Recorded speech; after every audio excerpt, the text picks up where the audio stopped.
All right, we're live, but we got to wait for Instagram to clue in. It'll take it'll take like a 10-second delay here. All right, guys, thanks. Thanks, guys. All right, anybody listening? Nolen and Jason here. This is actually for the Nolen Walker channel, Right? But a lot of businesses I have: HVAC webmasters, plumbing webmasters, roofing webmasters, and data pens. So we've dealt with contractors for like 15 years. And there we go. Now we're on Instagram. Okay. So yeah, and I thought we'd discuss it and just do a combo live. We've never really done one like this because we normally do on individual channels for. Yeah, we normally do a little pre-recorded podcast. I show up on those. Nolen was getting lonely in here doing the lives by himself. I want to try I want to try this format anyway, but I don't, as far as if anybody has questions, feel free to ask them. Let me make sure you're on chat here. Okay. If anybody has a question, ask them, but we can kind of go over stuff and I'll give you one. I like to tell stories about stuff that I've heard and kind of give a general overview. And I get a little philosophical when I think about it because people don't know, but I grew up in a flooring store family. Yeah. And then I mowed lawns, painted curbs, and had a pretty 23,000 alarm system sales and installs. I mean, it was a lot over the course of 10, 15 year range or something, but we did a lot of stuff and then started working for other contractors eventually. Yeah. I wish I'd done this like in 2007 or 8. That would have been the perfect time to start. Yeah. But I wasn't ready then. I actually bought a quick car Lubentune and hated it. I've heard a lot about that. I hated it. I mean, I thought that because I'd done contracting, I could run lower bay, upper bay, but that's just not the same type of people. Yeah. The alarm system installer was a pretty decent dude compared to the guy that pulls the oil pin. You once told me that anytime you get your oil changed, the guy in the pit is probably a convict. He is, or he's about to be one. Yeah.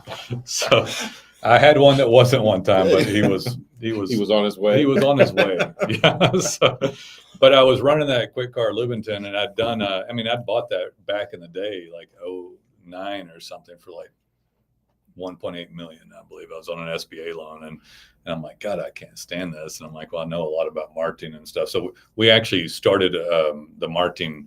It's an interesting discussion this way, by the way, but yeah. I like it. But we started the marketing in the manager's office. If you're ever in one of these, you'll see a little top-notch office with a little window that looks out. Yeah.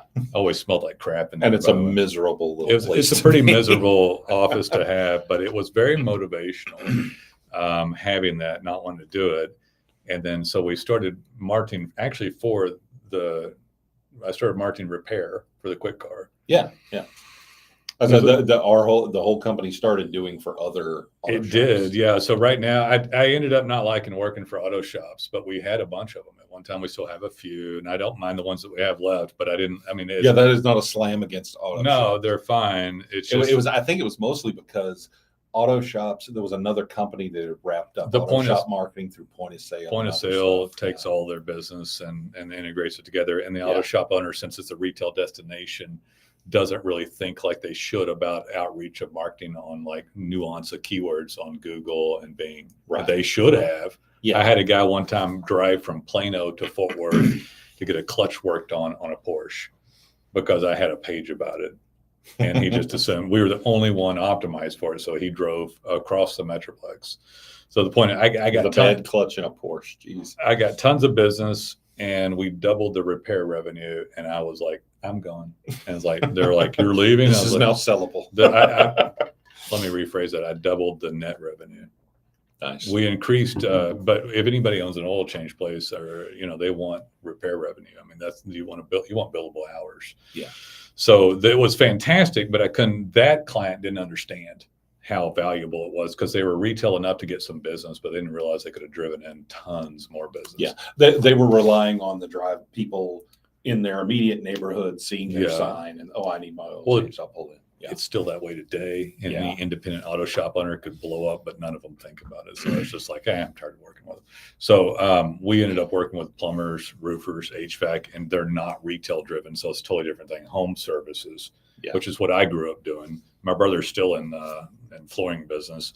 and we do his website work, but I just don't work with a lot of flooring stores because, again, Rob gets like so many calls, it's ludicrous from the website, but the flooring store thinks they're retail and don't have to advertise on the internet, which is crazy. Yeah. It's crazy. Oh, I just need the map to show up.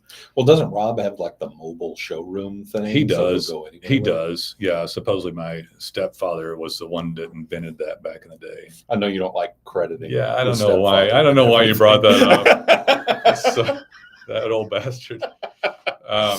Just so that you would say that. I've biblically forgiven him, man. I don't know if I've personally done so entirely. Biblically forgiven. Yeah. Like Jesus, man. Like Jesus. I've worked on it. I've worked on that one a lot. But yeah, a retail store needs it, but the roofer, the plumber, HVAC has to have it. They're not retail at all. Yeah. Everybody should have it. Everybody should work on a brand and dominate online.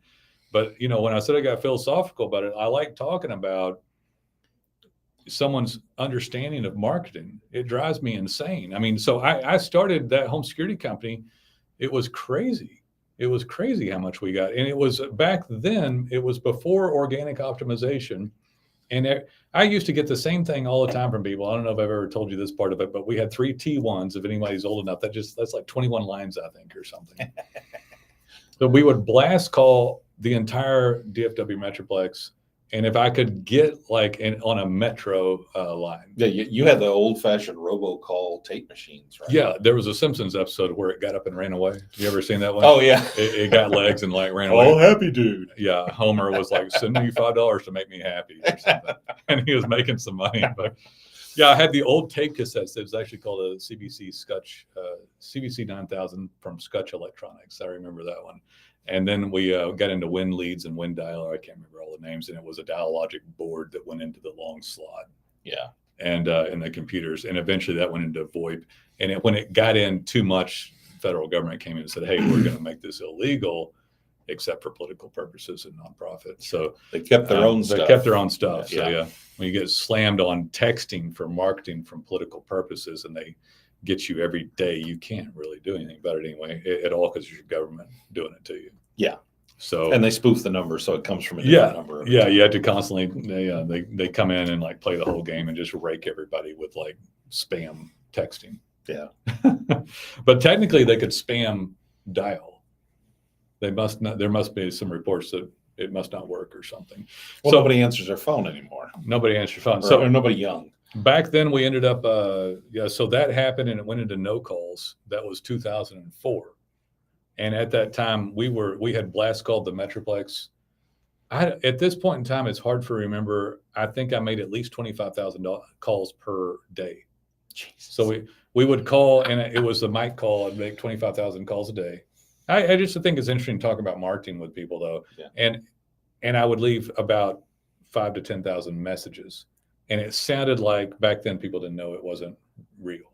Yeah. And so I'd leave a message like, hey, sorry to bother you. This is Mike with Guardian Alarms. And I'm just calling you because we have a special on, home security monitoring. If you already have a system in there, we can monitor it for as little as $19.95. And I just thought I'd give you a call. I'm sorry to bug you, but if you are interested, here's the number. And people would call up and go, well, that Mike was such a nice boy. My first name is Mike. I go by Nolen. I've been going by Nolen for years, but that was called the Mike. You had just started going by Nolen when I came to work for you because I got the some of the people in the office still called you Mike. I got the .com. Yeah. And it was stupid, but it ended up sticking. So anyway, so people would call. Didn't you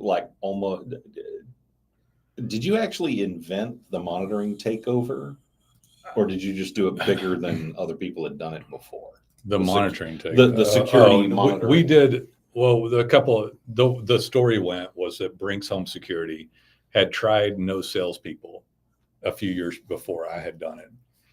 And so the takeover was not being done by people. We called them TKOs, utilizing it. Everybody would do a change out, rip out the panel and the keypads and use the wires. Right. Or if there was a motion detector or the old window contacts and door contacts. And then they'd rip the guts out and you'd have to put new keypads in that. And every technician did that. So everybody coming in had to pay $24 instead of $29 a month instead of like $17.95 we did. Right. And so when we did that and then did not send a salesperson out, got a social over the phone and had the technician get the paperwork signed. And yeah, Brinks had tried it earlier, but was not successful. And then we were the first one in the country that I'm aware of that did like hundreds of them and didn't have any salespeople go out. So, and then everybody else started doing it, but it was pre DIY and your own, like it was before Ring and all that kind of stuff. Yeah.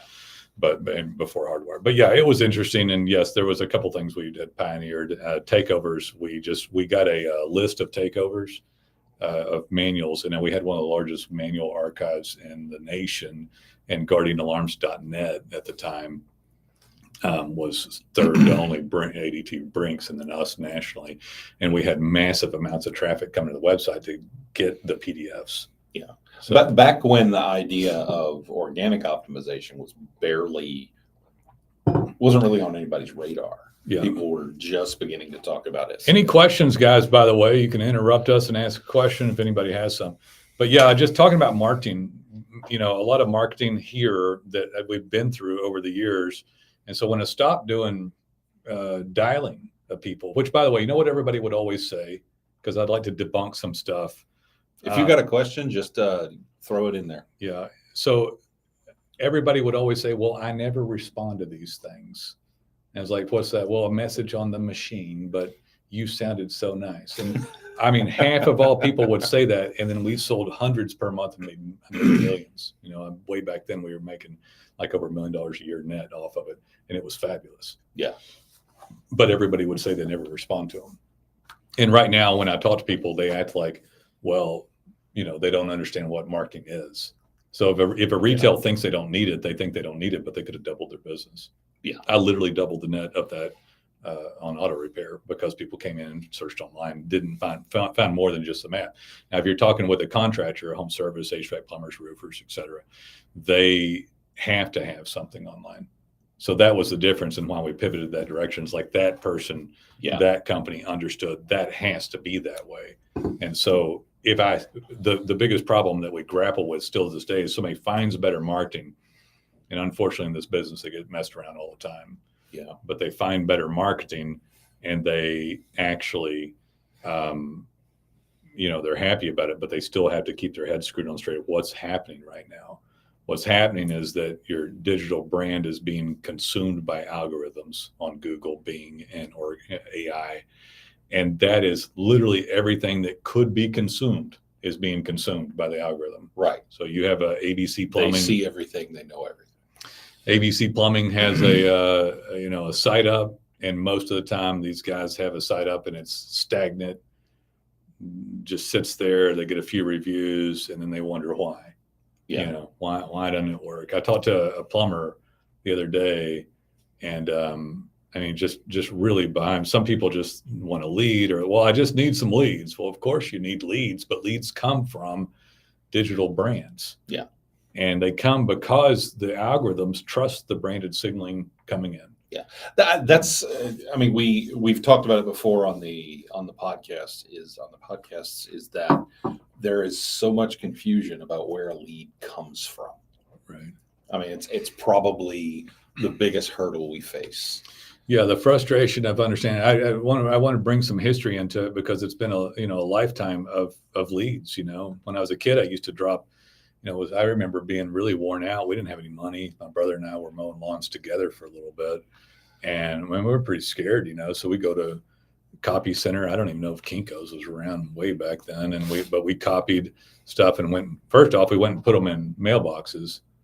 And then the postal carrier came by and mean-mouthed my mom and dad about us using their mailboxes. So we realized, we can't, without a stamp, you can't drop that in there. So that's ours. Oh yeah. So then we started putting them on doors. And then when we were on our own without any parental support at all, it was, walking up and down streets, putting door hangers. These weren't even door hangers. They're just 8.5 by 11 sheets. Just flyers you printed out. Yeah. Shove them in the door and stuff. And went from that, but that's hard, Door knocking's hard, but I got respect for door knocking. Door knocking's worth it for a roof, maybe not for a lawn care as much. And that's where the first usage of the auto dialer was that old Homer Simpson one with the tape reels. And that was to get lawn care business for me. Yeah. So, That was the very first usage. And then I used it for home security and other stuff. But yeah, you want to understand marketing really fully and really understand that it's almost the only thing that matters. It's the best usage of time for the owner. Sales, marketing. You can't make a sale without marketing and a lead. Right. So because there's nobody to sell to. You're no one to sell to, and you're going to have a hard time getting a lead, marketing getting a lead if you're not trying to put out digital branded signaling. Yeah.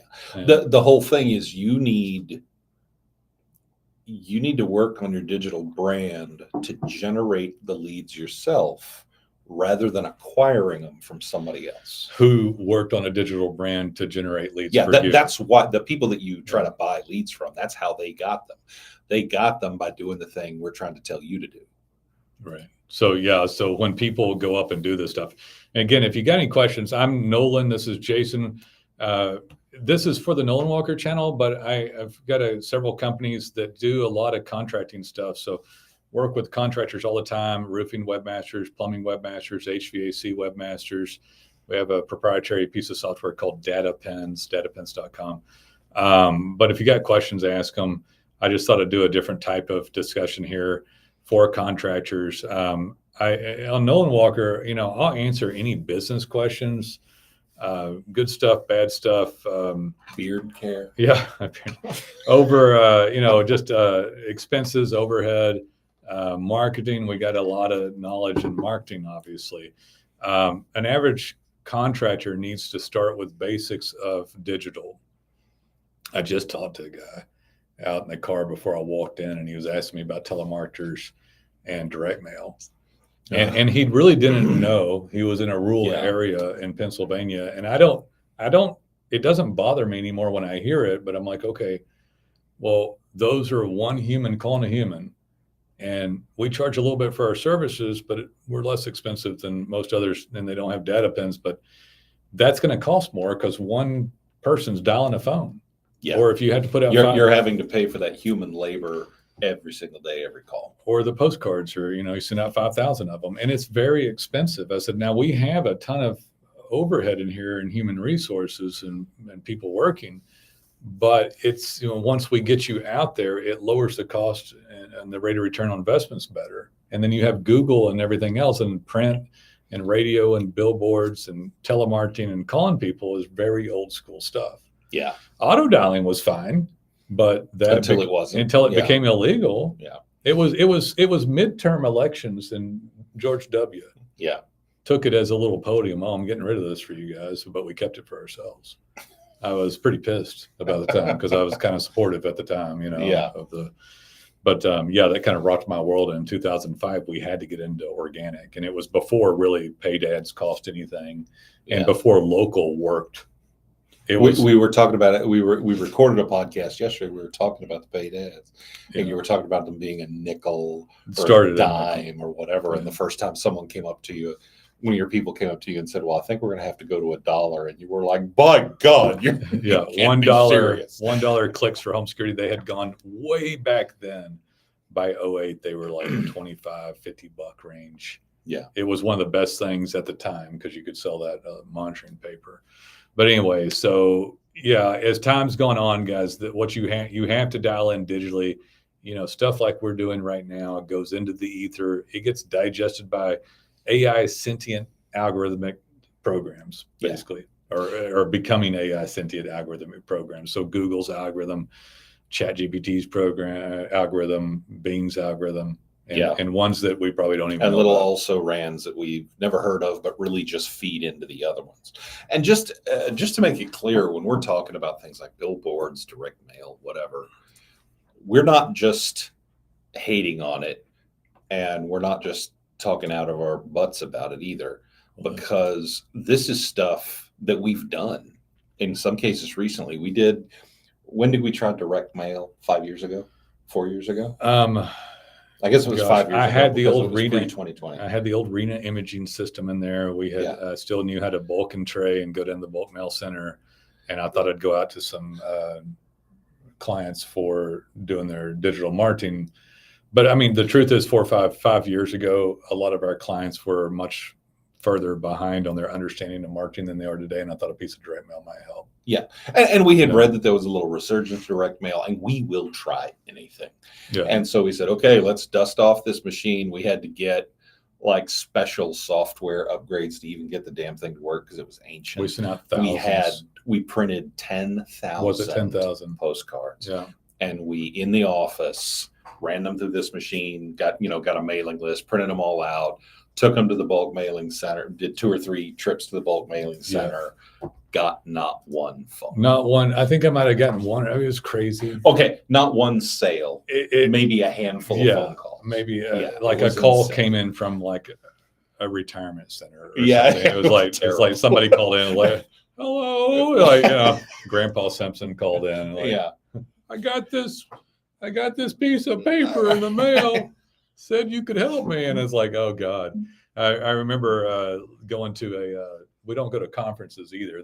We started social media when we went to a conference. Yeah. And I'm like, I'll never do this again. We bought pop-up displays and we did nice display graphics, banners for the table. And we went in and said, oh, we're going to go shake hands of the industry. Yeah. We're going to go mingle and all that. And I mean, they don't feel as bad as the Postal Center or Office Depot, but you can tell there's death on the horizon. Yeah. And people just kind of shuffling around. Yeah. And I was like, I will never, ever spend that kind of money to go in there again. Yeah. And then the people that were in there, and we're hardcore organic optimization experts and like trying to get people daily call volume by championing digital brands are the most backwards marketing people possible, just about, for the most part. And that was years ago they were, and it's probably worse now. I mean, I'm sure that someone that knows marketing shows up to one every once in a while, but it was just they probably show up to it and have the same reaction we did. Train wreck. I mean, just a train wreck of working. You did meet Dog the Bounty Hunter. I did at the what's the one that was the pyramid? I stayed there.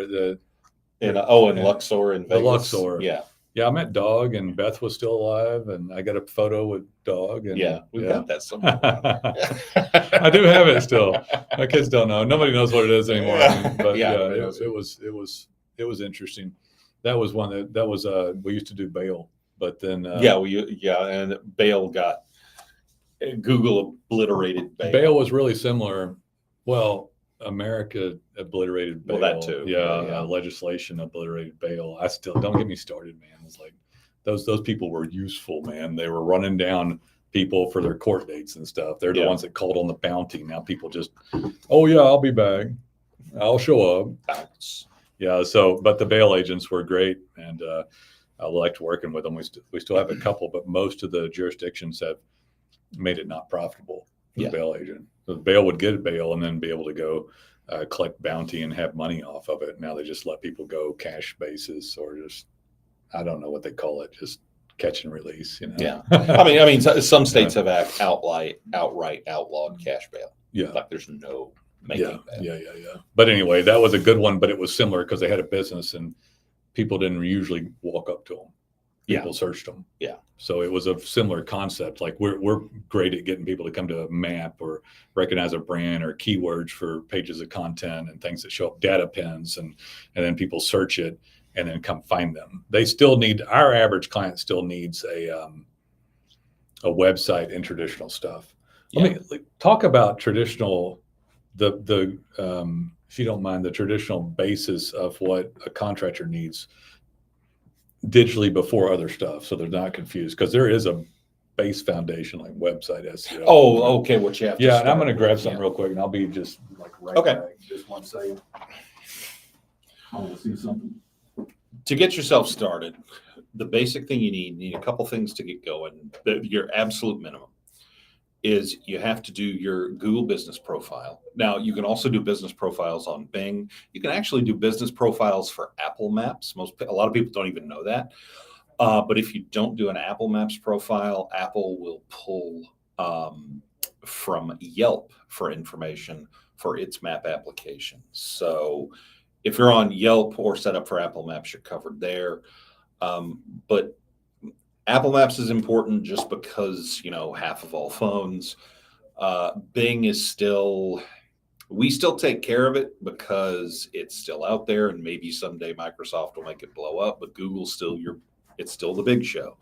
So get your Google business profile set up. It's simple to do. You can screw it up. So get some professional help like us, but get that done and get a website started. And that's the beginning. Yeah, if I had to add, so you could do stuff. If somebody doesn't have any money at all, get your GBP, get it verified. Setting up a GBP is free. Google Business Profile. And there's places where you can get a website extremely cheap, and you can make it yourself. And I don't really recommend you do that, but if you're completely broke and just getting started, something you build yourself is better than nothing. I'd rather see you, broke and trying something and getting started, and then you can worry about the rest of it later. But part of this is you're going to want to get the GBP established. If somebody is on there and they're not, if somebody's on there and they're not online, but they're not set up well, they started the relationship. Google calls it signals of experience, expertise, authority, and trust. And that starting the relationship is kind of beginnings of what you understand as SEO or search engine optimization. And then cheap website, don't get something for half as much as something else if you're not going to get good quality services like webmasters and data pins. Just get something cheap, something that costs you like $50 a month or something or less. Put up a website, connect it to the Google business profile on the map, and get some reviews. And this isn't enough in most markets to make a dent, but it'll start the process. And if you're in a really small market, it might work, but it'd have to be pretty small. But there's competition for eyeballs on Google, quality brands to land on, pages, quality to land on. And so we help you with those quality signals and help champion the signal beyond basics. And then Google grades your branded stuff all the way through that. And things like data pins help and all the other professional services that we provide. But you can start kind of cheap and do something. And if it doesn't work in the first month or 2 or 6 months for your own effort, don't throw it away, because you'll begin to season it, and then it will go up in ranking eventually, especially if you get help from somebody like us. It's one of those things that you can actually do easily, and it's very easy to get fooled into thinking it's easy to do, because it's easy to put up a website. It's not easy to do one right. Same thing with your Google business profile. We had a client been dealing with something this week that they keep going in and making small edits to their GBP. But because they don't really know all the ins and outs, they're going in, hear this, and they're putting in the address very slightly wrong. Like instead of putting DR for the drive, they're typing out drive, and it's freaking Google Maps out, and they're sticking them in a different county all of a sudden. And we've been correcting it every time. And Angela, one of our account reps here, who's fantastic, got on the phone with him and was like, "Do not touch it again, or I'm coming to your house." It's called a citation. You're listing with something, and it's called continuity of NAP. Used to be name, address, phone number. Now it's NAP and enhancement of that. And they don't want to see it change all the time. So the brand needs signaling, but the brand needs to be stable. Right. So if you're changing the name of the company all the time, the address all the time, you're jacking with your GBP, there's no they're like, oh, okay, well. They want your GBP to be set, and that to be a stable foundation for everything else. And then they want the signaling coming in from other places. They don't want you going in, other than GBP posts, which are allowed. But they don't want you going in and editing your basic business information. In fact, the more you do that, the more likely you are to get algorithmically flagged and your profiles. This guy thought he was going to be smart. And, when people start making decisions and start thinking, I'm smart, I'm going to trick Google. I'm going to trick have you seen that new computer Google's making that can perform I don't even know, man, 72 times faster than the human brain. Oh, is that the quantum processor? Yeah. So for somebody sitting somewhere, I don't care where, and they're in their room somewhere on the planet, and saying, all right, let's just say USA, and saying, I'm gonna throw some keywords in there, trick these jokers over there, That's a bunch and of weirdos out in California. We're so far beyond that at this point. So we don't try to trick Google, and we're one of the only agencies that never really tried to. Yeah. And I tried to trick Google's like, well, we got some extra special links out of Mumbai, India. I'm gonna throw in some from Philippines and Spicy links out of yeah, Mumbai.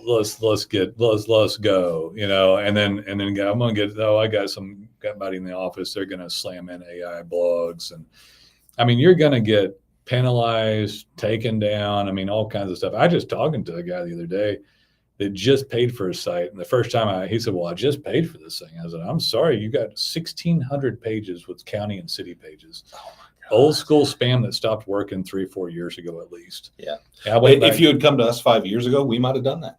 we might have. It depends Because on it what was worked. available at the time, what worked at the time. But doesn't now. Yeah, at the time that was non-horribly spammy organic. Yeah. Horribly spammy organic at that time would have just been massive link. It was one of those things that was transitioning out, and it Right. still worked. But Google was saying you probably shouldn't do that, but we still did it because it still worked. But as soon as it stopped working, it's off the table for us. I called him a week later, and he had another indexed to 1,700 and something.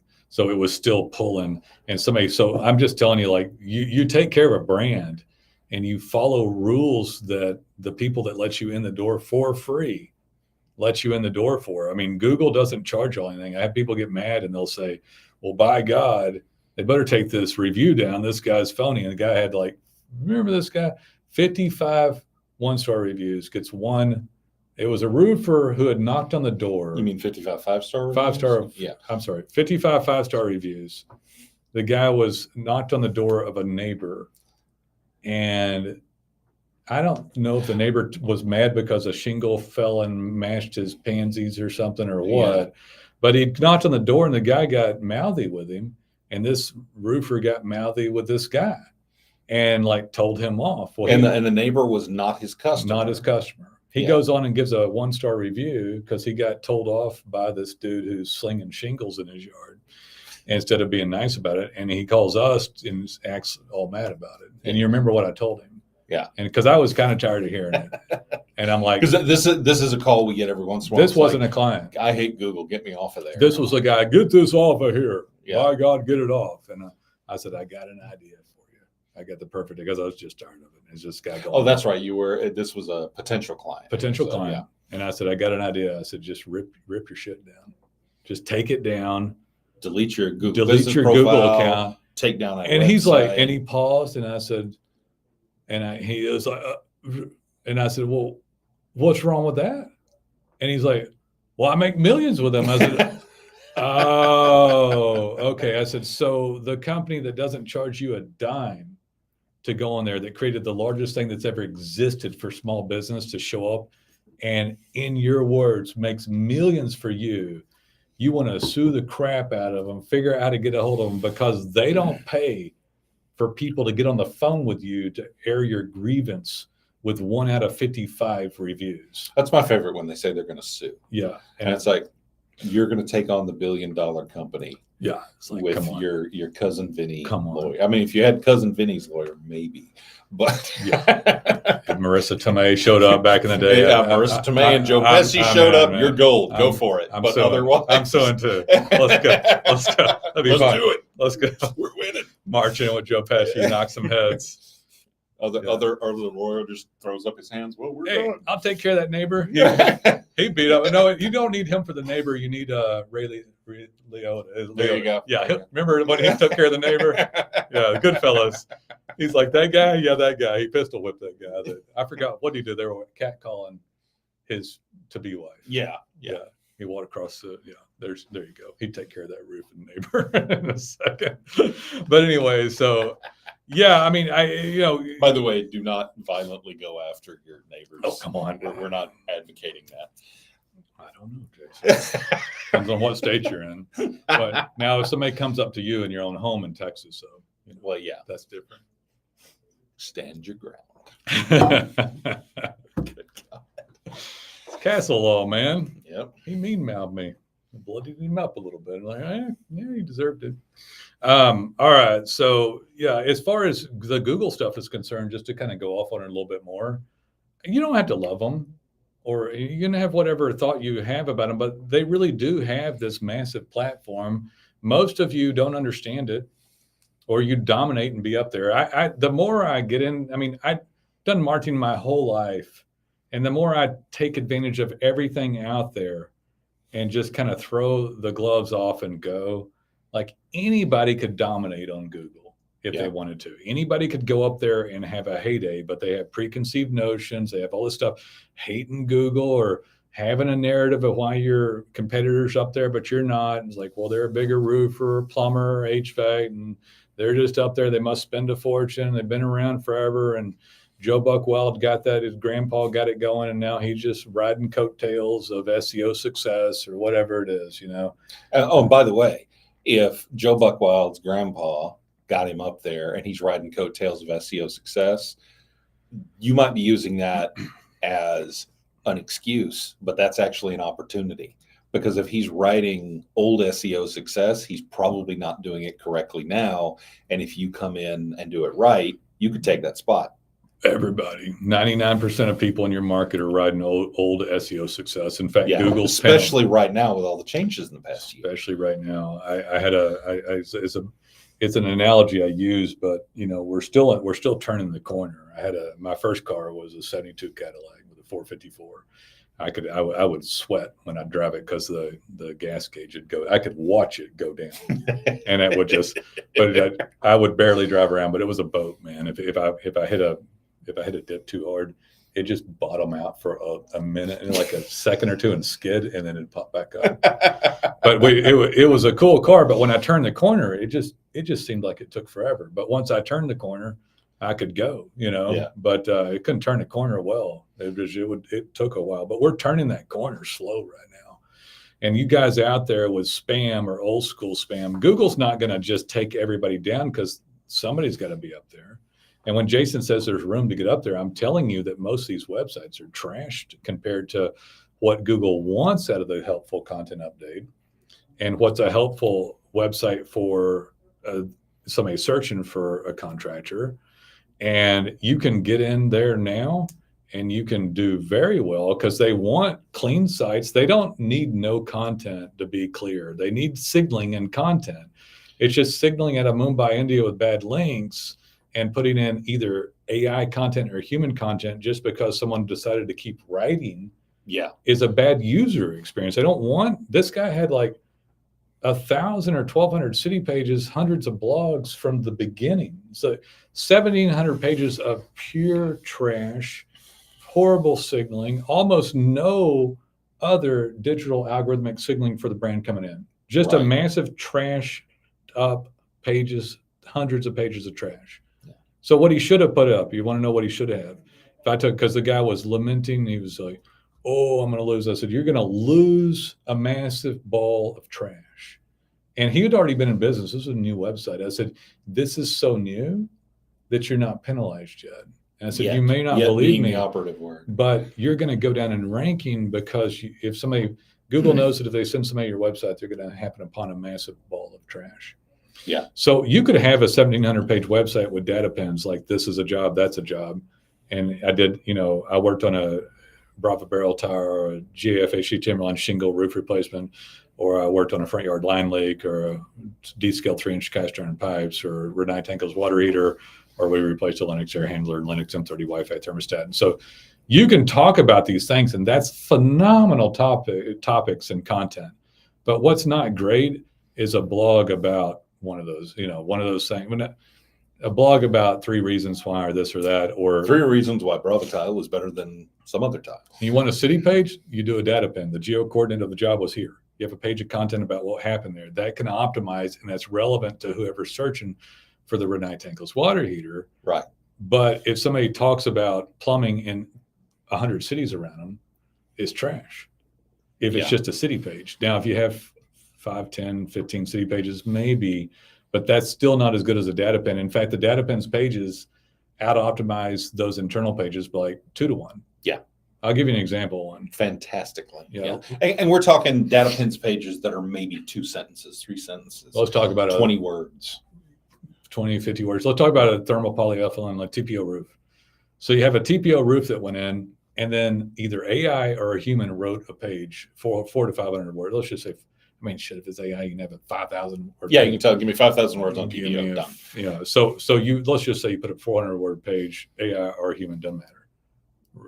TPO roof repair in city, and then you compare that to a data pen of 40 words where the TPO roof repair occurred, right, and the brand of it or whatever. But that's it. That will with pictures supporting the argument. With pictures and a geo coordinate, and the pictures count as unique content, and then it's relevant. I was like, oh, they're working on a GF TPO or whatever it is, Conklin TPO or Firestone TPO.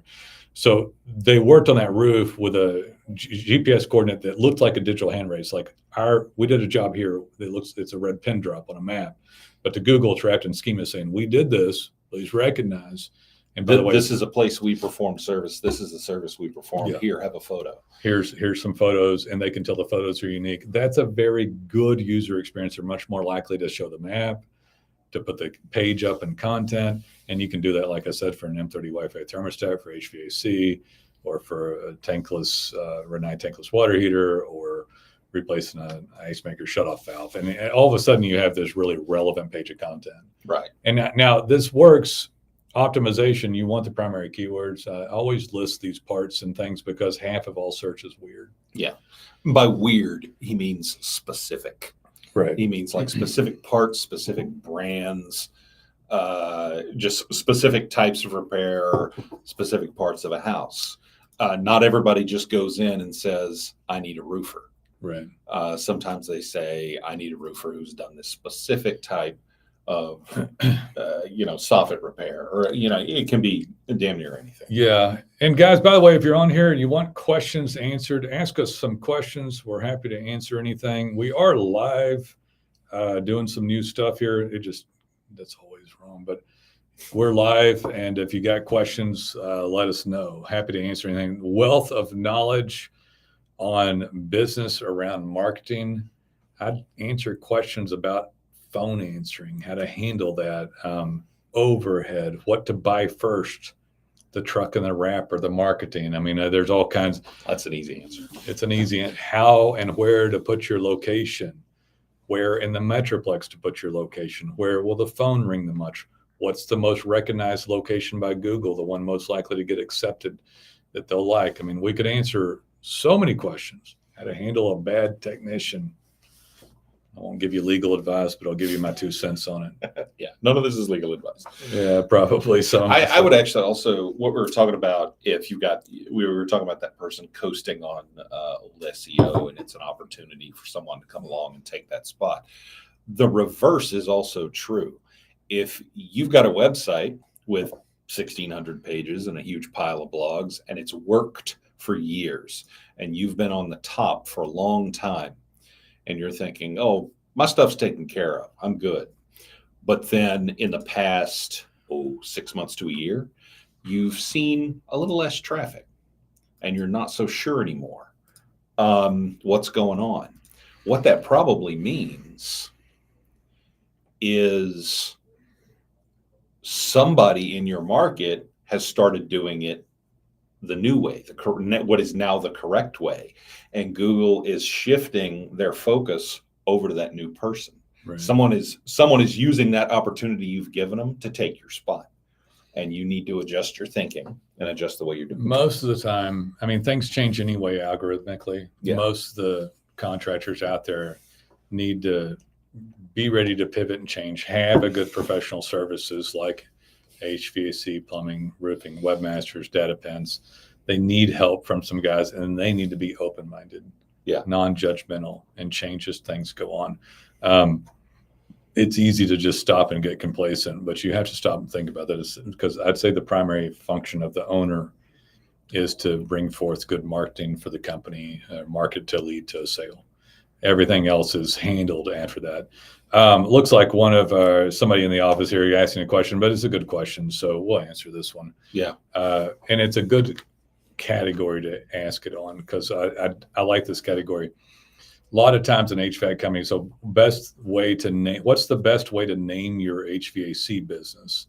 So I'm going to tell you, I don't love the word mechanical. It's not a death blow, but there's entity buckets. Google looks at a category as what they call an entity, and they connect the entity to multiple keywords, and it needs to sync up around it. So if you're air and heat, AC, HVAC, they know what entity to associate that with. The word mechanical can cause some trouble with it. Yeah. And that's because, and it's not because mechanical is wrong.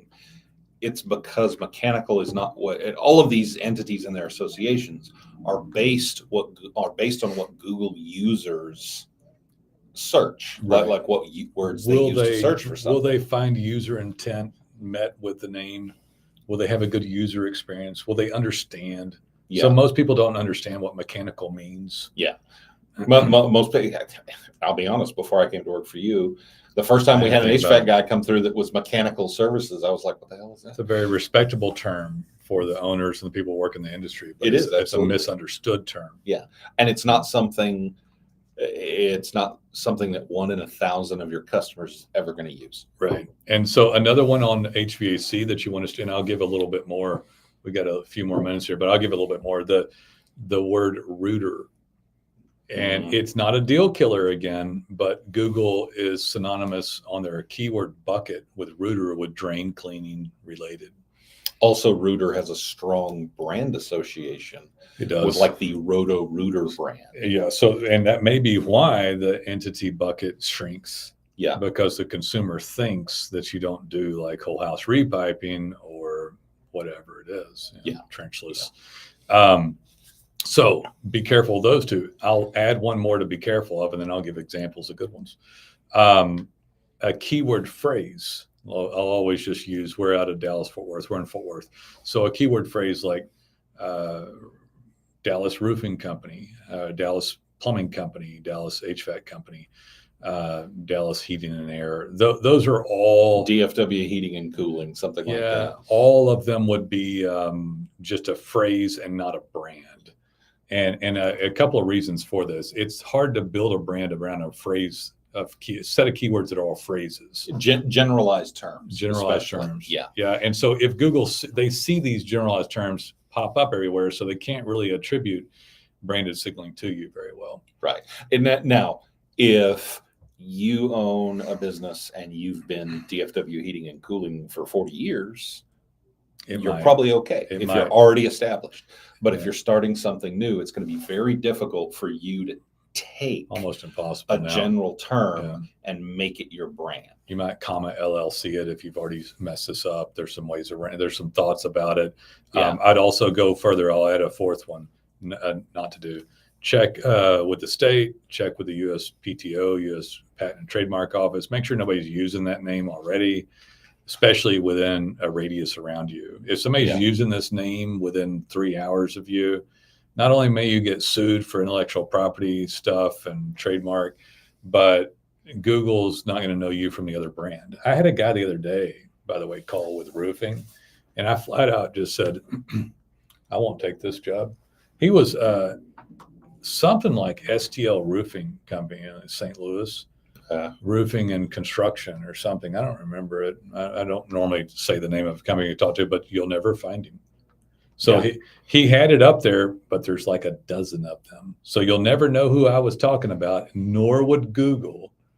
And Google was already confused by 2 or 3 of these guys that had been in this market for eons. Yeah. Well, how many businesses out of Austin, Texas have come to us with ATX as their name? Yeah. And it's so common that it's confusing. If you were the first one, maybe, but yeah. And Austin's a little easier to get away with it than Dallas. And you might be thinking that the confusion or maybe someone coming after your name legally doesn't happen often.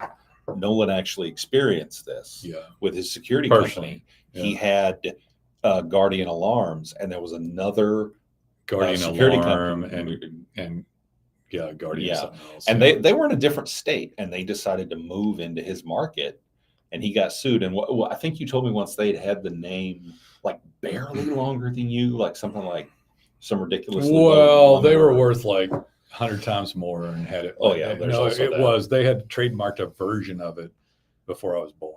Oh, okay. 25. I thought for some reason I thought it was like just before. I think it was like 25 years before I was born. Oh, okay. Well, and so they flicked me away like a flea. Yeah. And then we had a client one time, and we won't mention his name, but he was a plumber. He was an old guy that was angry that someone else had done him dirty, by the way. This guy was a victim. I mean, we felt for the guy. We did everything we could. So somebody came up and started putting in a name almost exactly their name, and then they marketed better. So this is part of like protecting this is a brand, guys. So literally, this is a really good one for this, by the way, because we've been talking about you need to champion your brand so your phone will ring every day, and this is the best leads you can get. We should expand on this in another one. It's a good one because he had we got a little bit of time, but he had we've been at it for 50 minutes. 50 minutes. So he had a brand that we won't say, and he'd had it online a long time. Like he was the OG old dude, and I think he was in his mid-60s or something. Yeah, when he first signed on with us, before we knew about the name thing, I think his domain had been registered for like 15 years, and we were just like, "Oh, that's jackpot. We're good to go." But some other person came in the market and put up the name and something else, but it was an exact match. And by the way, the name itself, this is a fabulous topic. Yeah, because the name itself was an acronym of 3 cities together, not really close to DFW, but not that, or ATX. Yeah. So it was an acronym, not of the whole metro, but of 3 cities, a very popular acronym around here, and with a certain type of contractor. And that is not a good brand in the first place, because you can't protect it. Now, if it was my last name, Walker, and I was Walker Plumbing or whatever, and there's a lot of those, so be careful around, but there's a lot of these last name ones around. But if I was like Nolen Walker Plumbing with an E, I'm probably very safe, and no one's even going to try to come over the top of me. So we'll talk about the best name, right? Right. But this guy had this 3 cities acronym, which was very loose, but he'd had it forever, and he didn't market it at all. Somebody came over the top of it, began sending branded signaling on the brand website, Google Map, and then sending in signals and hammering it. And this person began to out-optimize this guy, who got angry. And from my past experiences, I looked at it and I said, I'm going to sue him.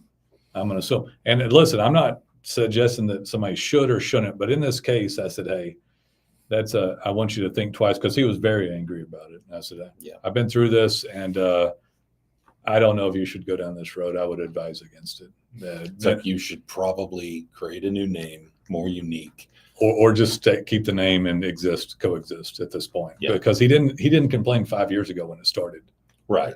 So 3 years ago, whenever it was. But eventually, this other company was over the top of him, and they were both existing right next to each other. I think them above him.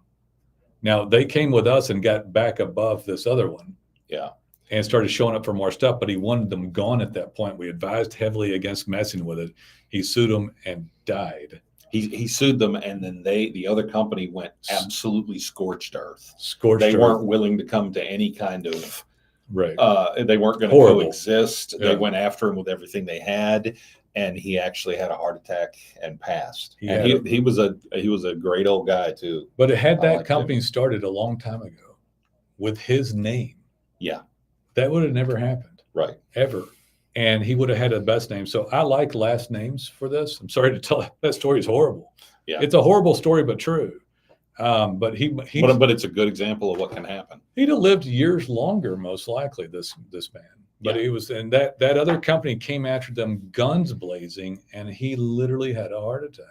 And so when you pick a name, the name of a person is usually good. I know people want to sell the company later or something like that, but it's almost impossible to come up with names. It's very difficult. So I like the last name. And if I'm a plumber, I want the word plumbing in it. If I'm HVAC, I want HVAC, air at least, or air and heat, or heating and air conditioning, stuff like that in it, because it matches the entity bucket. And then so that's the common word: air and heat, air, HVAC, or plumber, and the unique word is Nolen Walker or some Longhorn, or some made up BS, or whatever it might be. Cowtown, because the word cowtown and plumbers don't normally go together, right? And it's not just a general phrase. And all the time, people still come to us and go, "Oh, I got a pretty good name." In fact, I did a live and it said, "Hey, I've got." Oh yeah, that's just last week. Just last week, some guy said, "Hey, I work for answering the phones for this plumbing company." And the phone's not ringing, but we've got a pretty good name that matches with the region. And I'm like, you don't have a branded name. and you're going to have trouble organically showing up in ranking. A few years back, the idea got going that for SEO, you needed a name that was primary keywords. Yeah. Like if you could get the city or the region or the neighborhood and the plumbing or HVAC or whatever it was, that's all you really needed. That would get you at the top. And at the time, it worked. Yeah.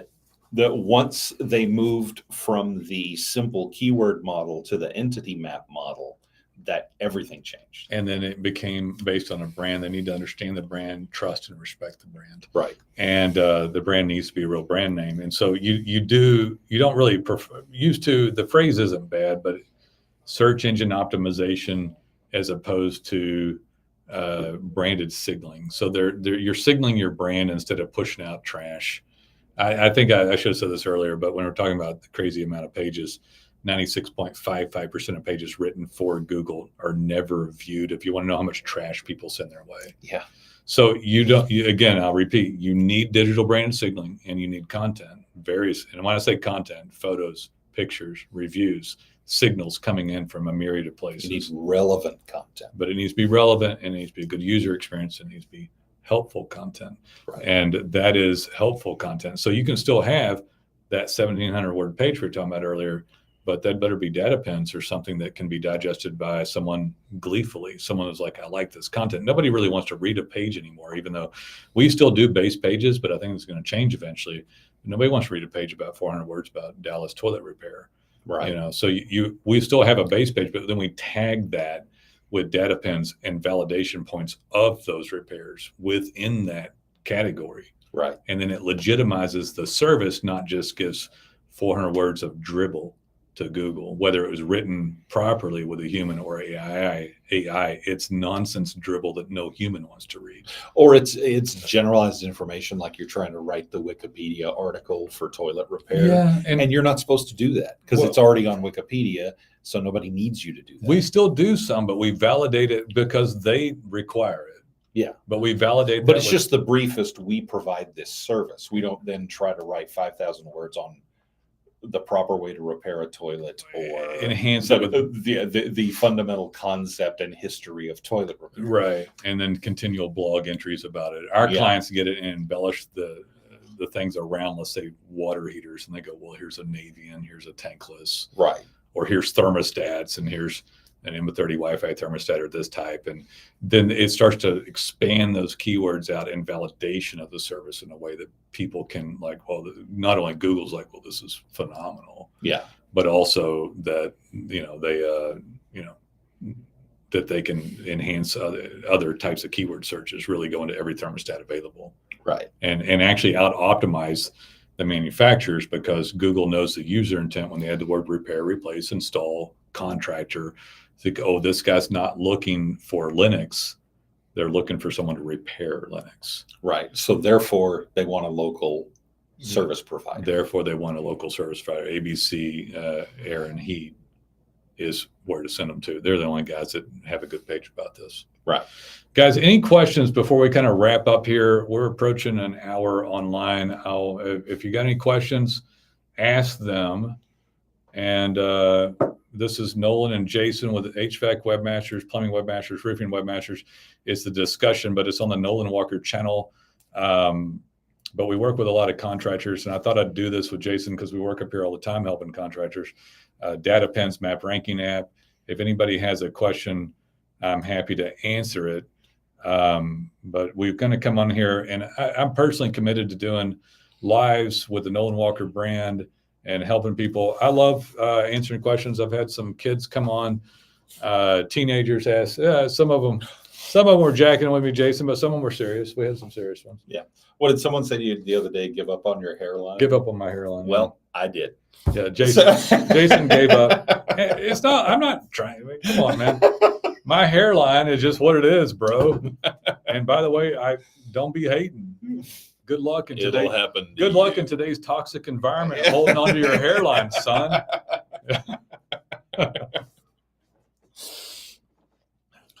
So nice of you to bring up, Jason. But yeah, man. I was hoping someone would say that today so that I could. Because my hair fell out does not mean I'm perpetrating or pulling some bullshit. I'm just sitting. I don't have on a hat. I thought about it, but I don't. It's the one cosmetic thing that I've thought about doing.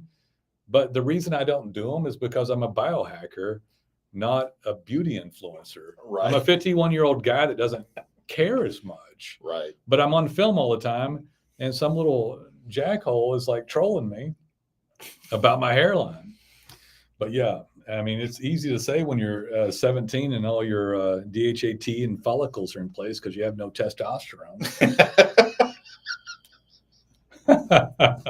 My DA what? Yeah, whatever. A little kid, he's gonna lose all his hair, man. I didn't say anything to him about it, but yeah, good luck, bro. You need to start a business, become an entrepreneur, so you can make enough money to buy some organic stuff. And then you can afford a hairpiece if you want. Maybe your hair won't fall out because you're eating trash food. And then if you can make enough money, you can go do your vanity work on yourself if you want to. All right, guys, that's a good ending here. Come on and come back again and listen to us. We're here to help. I really, as much help as I can give these days. If y'all have questions, come on back. If you got a question, like and subscribe. You can ask a question on one of the channels. Whatever you're watching us on, like and subscribe, and we'd be happy to help you. We're here for service as well, but we're here for free advice these days. I just do as much as I can for outreach, and I appreciate it. We'll see you on the next one next time around. Take it easy. All right, man. In stream.